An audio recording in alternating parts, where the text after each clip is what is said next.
இந்த டயக்ராமுக்கு பேர் colour wheel. இப்போ இந்த சர்க்கிள் என்னன்னு பார்த்துருவோமா? இதுதாங்க pure yellow, pure blue, pure red.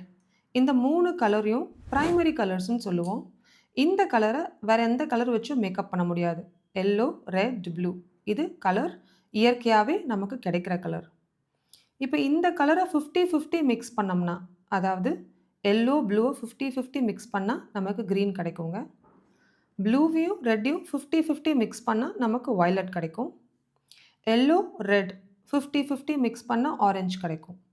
இப்போ இந்த க்ரீன், வயலட், ஆரஞ்சு இது மூணுத்தையும் நம்ம செகண்டரி கலர்ஸ்ன்னு சொல்லுவோம். அதாவது ப்ரைமரியிலேருந்து மிக்ஸ் ஆகி வந்த செகண்டரி கலர்ஸ்.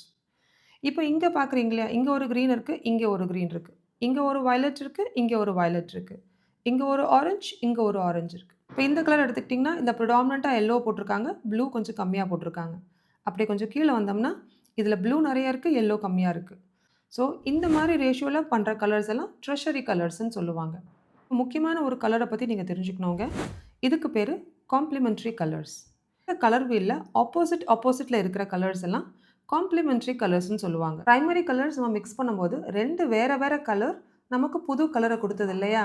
ஆனால் காம்ப்ளிமெண்ட்ரி கலரை மிக்ஸ் பண்ணும்போது அது ஒன்றுத்த ஒன்று கேன்சல் அவுட் பண்ணிக்கோங்க. கேன்சல் பண்ணிச்சுன்னா நமக்கு வர கலர் கிரேவாக வரும்.